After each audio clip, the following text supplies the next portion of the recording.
नमस्ते, मी अश्विनी साई सौम्य sister channel मध्ये आपल्या सर्वांचं खूप खूप स्वागत आहे। तर सगळ्यांची दिवाळीची तयारी चालू झाली असेल। तर आज मंगळवार, तर पोरींना ना गुरुवारपासून सुट्टी आहे। म्हणलं मुलींना सुट्ट्या लागल्यानंतरच मग करंज्याचा घाट घालावा। तर करंज्या पोरी असले की पटपट जरा पात्या वगैरे लाटू लागतात। तर आज कुठल्या तरी फराळाची सुरुवात करावं म्हणते, जसं की बघा अनारस आहे।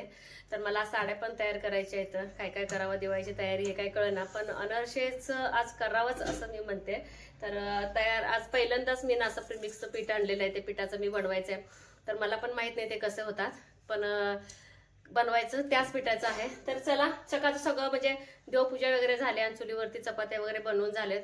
आणि काल हरभरा वगैरे वाळत घालायला काढलं होतं ना, कणगीतलं म्हटलं त्यातलं थोडंसं हरभरा काढलं होतं आणि भिजवलं होतं। त्याच हरभऱ्याचं ना उसळ पण बनवायची आणि त्याची ग्रेव्ही आमटी पण बनवायची। म्हटलं तुमच्याशी चला शेअर करत करत सगळ्या गोष्टी करावं। बसलेच नाश्त्याला, त्यांना हरभऱ्याची उसळ देते बोलले होते, मळ्यात जाऊन आलेत। तर गडी पण आहेत, त्यामुळे म्हटलं भरकप म्हणजे काय ते पोटभरीचा नाश्ता आणि एकदम पौष्टिक पण आहे। आणि त्यासाठी मी काय केलं ते माहिती का, कांदा उकडून घेतलेला आणि टोमॅटो उकडून घेतलेला आणि ह्याच्यामध्ये लसूण घालणार आहे आणि आलं विसरले, आलं घेते, आलं आणि कोथिंबीर मिक्स। तर ह्याची ग्रेव्ही करणार आहे आणि थोडंसं तो फ्लेवरसाठी कढीपत्ता पण घालणार आहे। तर चला हे बारीक करून सगळं आता हे चुलीजवळ घेऊन जायचे साहित्य। तर कधी कधी ना अशा काळ्या हरभऱ्याची भाजी करून बघा आणि इतकं मऊसूत शिजलंय ना, आणि ज्यांना कमरेचा त्रास जसं की आता मला आहे आणि लहान मुलांच्या ना हाडांच्या विकासासाठी कधीतरी महिन्यातून 1.5 महिन्यातून किंवा माझं 15 दिवसातून एकदा ना ह्या चण्याची ग्रेव्ही असते आणि सुक्कं पण असतं, म्हणजे आपलं उसळ। तर उसळ म्हणून मी नाश्त्याला करत असते, खरंच खूप छान टेस्ट येते। एवढं मात्र ना ह्याला ना ठेचलेला लसूण मात्र वापरा भरपूर, 1 नंबर चव येते। कांदा टोमॅटो परत कढीपत्ता आणि लाल तिखट मीठ, बस इतकंच। तर जर तुम्हाला चवीला जर पाहिजे असेल तर त्याला हिरवी मिरची पण वापरू शकता, पण मी थोडीशी आज हिरवी मिरची स्किप केले। सगळे मसाले व्यवस्थित भाजल्यानंतर बघा, तर एक चमचा ना मी ह्याच्यामध्ये गरम मसाला पण ऍड केलेला आहे आणि जसं आपण इतर भाज्या परततो का सेम तसंच परता। एवढंच की जेव्हा मी रस्सा भाजी करणार आहे ना, त्याच वेळेस जे मी वापरलेलं कांदा आणि टोमॅटो आहे का, त्यामध्ये 1 चमचा आपलं हे चणे घेतलेलं आहे शिजलेले, जेणेकरून काय होते ग्रेव्हीला घट्टसरपणा पण येतो आणि नॉनव्हेज पेक्षा कमी लागत नाही रस्सा भाजी। आणि नाश्त्याला सकाळ सकाळी जर 1 प्लेट जरी खाल्लं तुम्हाला 1 वाजेस्तोवर अजिबात भूक लागत नाही। तर अशा पद्धतीने मी करत असते आपलं चण्याची रेसिपी। तुम्हाला कशी आवडली आणि तुमची पद्धत कशी आहे ते पण मला नक्की सांगा। आणि आवर्जून नवरात्रमध्ये जेव्हा कन्यापूजन असतं ना, त्यावेळेस ह्या सुक्या भाजीची किंवा ग्रेव्हीची म्हणजे रस्सा भाजीचा मान असतो। तर आमच्या इकडं कन्यापूजनला हेच भाजी करतात। मी कधी कन्यापूजन केलेलं नाहीये, पण माहितीनुसार सांगते।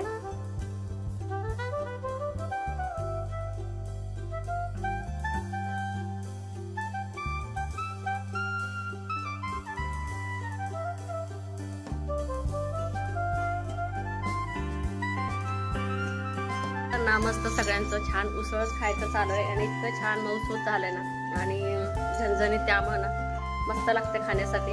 आणि मळ्यातली गंमत सांगते, 2 दिवस झालं आपल्या मळ्यात पेंड्या बांधताना किंवा कापताना तोडताना नाग निघतो, पण त्या नागाला मारले ना, त्या नागाला मारलंय तरी पण भ्यायला लागले सगळेजण शेतात कामं करायला यायला वगैरे। शेतकऱ्यांचं खरंच रिस्कीच काम असते, त्यामुळे यांनी आधी ना नारळ सोलून घेतले, गुलाल अगरबत्ती साखर आणि मळ्यातला जो मसोबा असतो ना तेथे जाऊन नारळ फोडायचं आहे। नाग म्हटलं की सगळ्यांनाच भीती वाटते, मला घरात बसूनच ऐकूनच खूप भीती वाटली।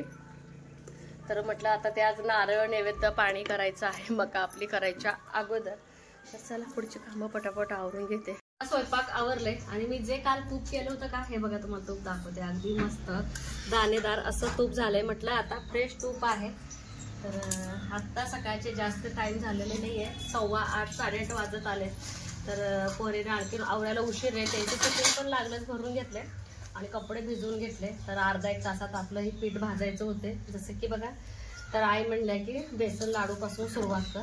तर म्हटलं चला पहिलं ना बेसनच भाजून घेणार आहे। तर 1 किलोचं माझं बेसनाचं पीठ आहे, तर भरपूर तू असेपर्यंत होते का काय माहिती, जर पीठ गार व्हायला उशीर लागते।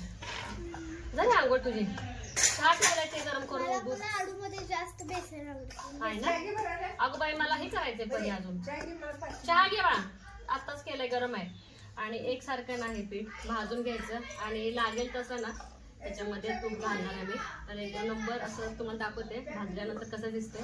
तर आणखी मला काजू आणि बदाम बारीक करून घ्यायचे आहे लाडूमध्ये घालण्यासाठी. तर चला भाजून घेते. लागेल तसं ना ह्याच्यामध्ये तूप घालणार आहे कारण की कढई एवढी गरम झाली नाही आणि गिरणीत मोठ्या म्हणजे मीडियम चाळणीनंच आपलं दळल्यामुळं ते बघू शकता रवा रवाळ आपलं पीठ झालंय. तर लागेल तसं थोडं थोडं तूप ह्याच्यामध्ये मी घालणार.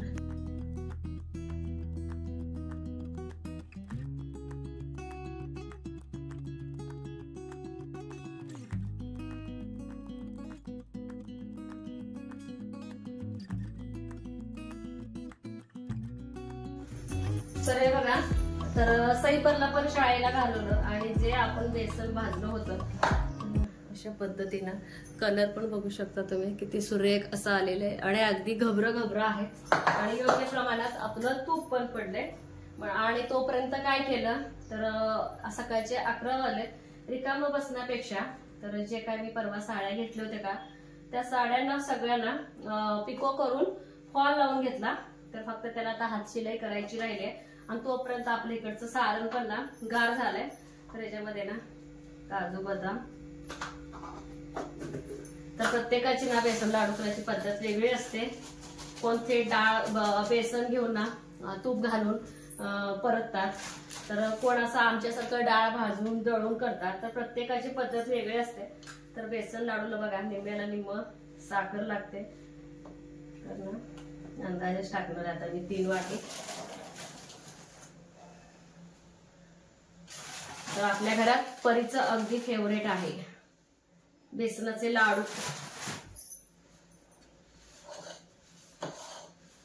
तर हे सगळं साखर मिक्स करून घेणार.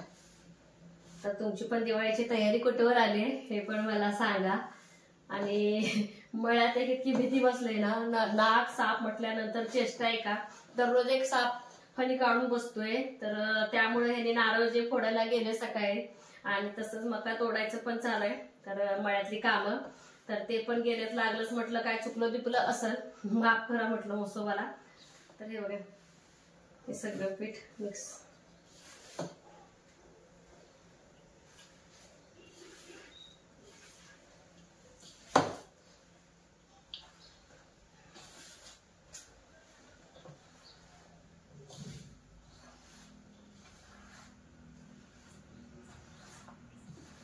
तर पूर्ण साखर मिक्स करून घ्यायचं.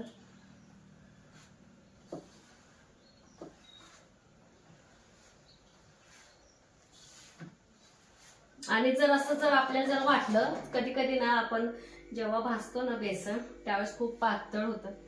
पातळ होण्यापेक्षा मग ते खूप त्रासदायक होतं. लाडू बांधायला येत नाही किती जरी हाडकाला जरी ठेवलं. मग मी काय करते त्यावेळेस तर आता मला हे ना थोडंसं अगदी नॉर्मल कोरडं वाटतंय मला. असंही ह्याला लाडू बसतो पण एवढं कोरडे नकोयच मला. तर वरून 1-2-3 चमचे ना ह्याच्यावरती तूप घालायचं आणि परत हे सगळं ना पीठ मिक्स करायचं.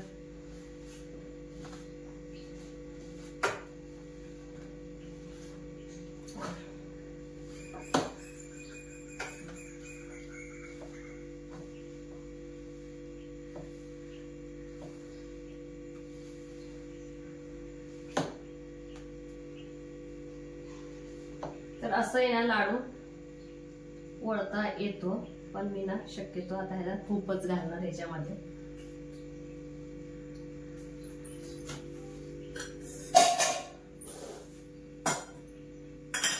लागत तसं तूप.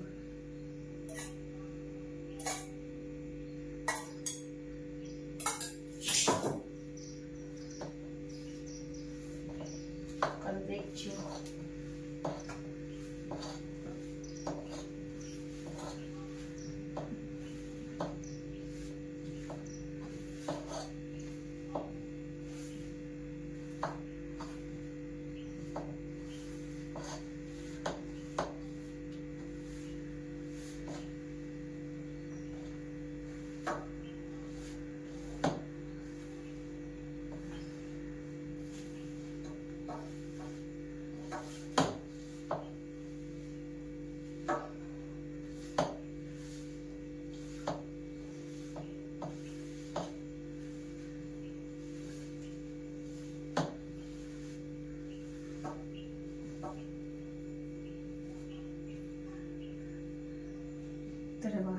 सहज ना आपला लाडू वळता येतोय. चला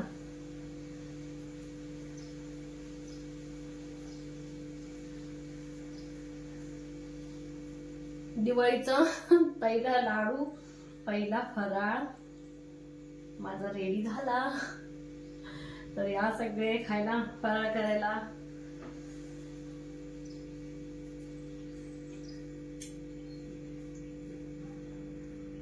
जास्त लहान पण नाही आणि मोठे पण नाही, अशा पद्धतीने ना सगळे लाडू वळणार आहे.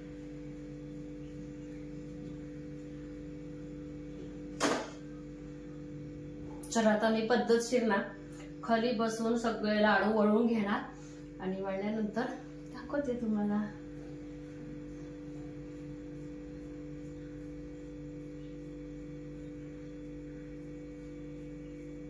आपले मस्त दाणेदार छान तुपातले ना बेसनाचे लाडू तयार. आणि काजू बदामाचा एक फायदा सांगते, ह्याच्यामध्ये मिक्स केल्यामुळं ह्याची टेस्ट खूप मस्त लागते. तर फॅन खाली मी ह्याला आणून ठेवले. हे बघा सकाळचा पसारा असाच पडलाय. तर असं नुसतं फॉल लावून घेतलाय साड्यांना. हे बघा ह्या साडीला फॉल लावून घेतलंय, परत ह्या साडीला फॉल लावून घेतलंय. आता लागलंच ना जेवणाच्या अगोदर तर हात शिलाई करून घेणार आहे मी. तर फॉल लावलं तर साडी परत छान दिसणार. तर लागलीच मशीन एका बाजूला पण काढून ठेवली. तर चला तर साड्यांना फॉल पण लावून मनाला एक समाधान. सकाळच्या 11 वाजता माझा दिवाळीचा एक फराळ बनवून झाला. तर करायचं होतं एक, केलं एक मी. तर मग हातशिलाई करताना ना मी कोण चौरंग पाठ घेते, कोण पाठ घेते. तर मला परातच बरी वाटते. तर मांडीवर परात ठेवून मग मी हातशिलाई करत असते साडीचे. तर आईंचं चाललंय तिकडं जेवण. आईंना तर बनवलेलं माहित सुद्धा नाही, म्हणजे फक्त भाजलेलं माहित आहे, लाडू वळलेलं माहितच नाही आईंना. म्हणलं असो ठीक आहे. तर चला हातशिलाई करून घेते. मग नंतर ना मग 12-12:15 वाजता हे आले का मग मी जेवून घेते. तर छान वाटलं मला. दिवाळीचा पहिला फराळ झाला तो. इरेझर ही दीदीची आहे, ही पण दोन्ही पण मला वाटतं छोट्या दीदीचं आहे, आपल्या परी दीदीचं. तुझा आणलास का तू येताना अभ्यास गावावर नेताना आणलास काय? बुक आणला का? सगळे आणले का? विहान विचारतोय सई दीदी परी दीदी कवा येतेत. संध्याकाळचे किती वाजले सांग सगळ्यांना? 5 वाजलेत म्हणा. तू काय आजी काका बरोबर शेळ्या बांधून आला म्हणून सांग. हा गंगूला संगूला जाईला. काय शेळ्याचं नाव? गंगू संगू जाई. चल मी तयार व्हायला लागले. ते फ्रीज मध्ये काय काय सामान ठेवता? सगळं भाजी असतंय, लिंबू असतंय, लसूण खोबरं, लसूण आहे. हे काय आहे? त्यात लसूण आहे. लसूण तुला वाटलं टिफिन आहे तुझा? लसूण आहे. तर चला अनारशीचं पीठ. विहान बंद कर बाबू. मिरची वांग. तर असं तयार अनारशीचं पीठ आणले ना.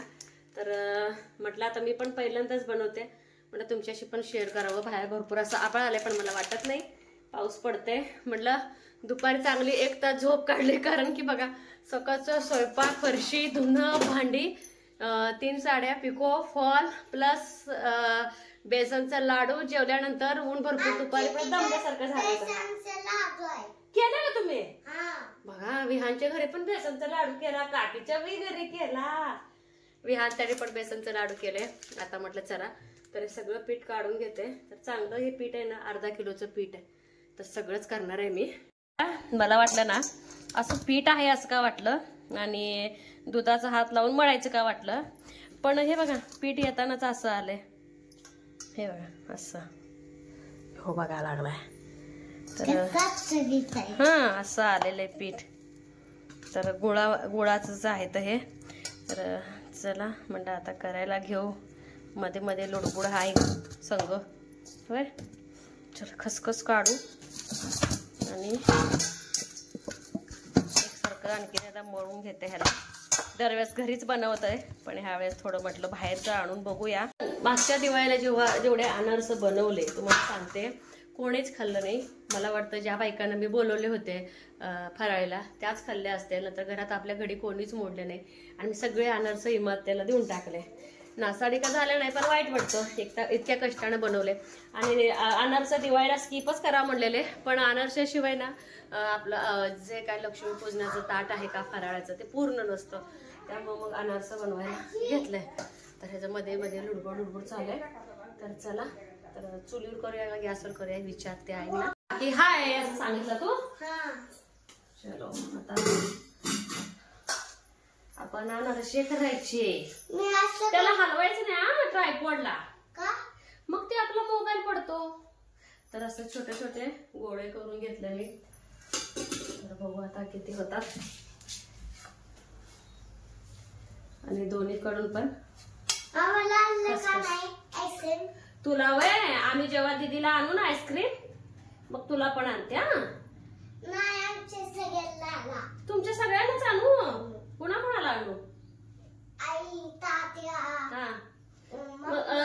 तू कुणा कोणाला आणणार मग? तू तुम्हाला किती शहाणा आहे ग बाई बाळ. बाळ शहाणा झालाय की बाळ. होय विहान, तुपाच घेतले बघ.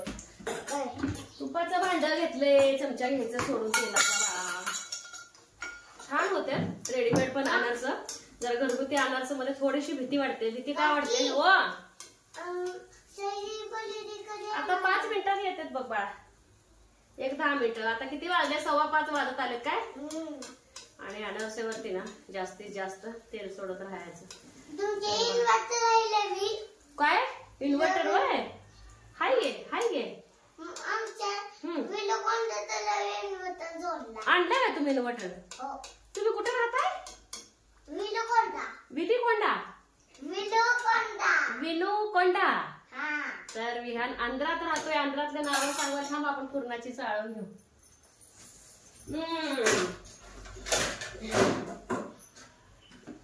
विनुकोंडात राहतो.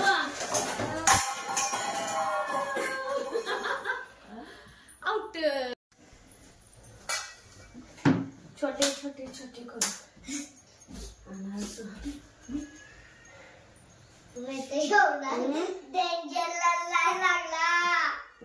बल्ब बंद चालूच आहे बघ. धर बाळा. ओक कसं झालंय सांग. कसं झालंय? कडू लागतंय काय? कडू लागतंय काय? कडू लागतंय गोड लागतंय? आई आहे त्याला म्हणलं कडू लागतंय गोड लागतंय. गोड लागतंय. परी कशी झालेत का? परू कशी झालेत? छान ना. परीचे फेवरेट बेसन लाडू आहेत का नाही? आजीला ठेवते. तुला ठेवू ना. चला इतकं गरम व्हायलंय, खूप गरम व्हायलंय.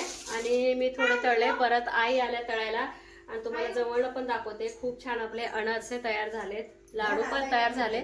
आता लाडू मी आता डब्यात घालून ठेवणार आहे. सकाळपासून डब्यात घातलेच नव्हते. थोडंसं फॅन खाली हाडकाला ठेवलं होतं. दाखवते तुम्हाला जवळून अनारसे तयार पिठाचे. किती सुंदर आपले ना अनारसे झाले. ज्यांना पीठ भिजवायला येत नाही किंवा पीठ तयार करायला येत नाही त्यांच्यासाठी बेस्ट ऑप्शन आहे हे. तर हे बघा किती छान आपले अनारसे तयार झालेले आहेत. आणि लाडू पण. चला तर इथंच व्हिडिओचा एंड करणार आहे. कसा वाटला आजचा ब्लॉग आणि फराळ कसा वाटला हे सांगायला अजिबात विसरू नका. बाय.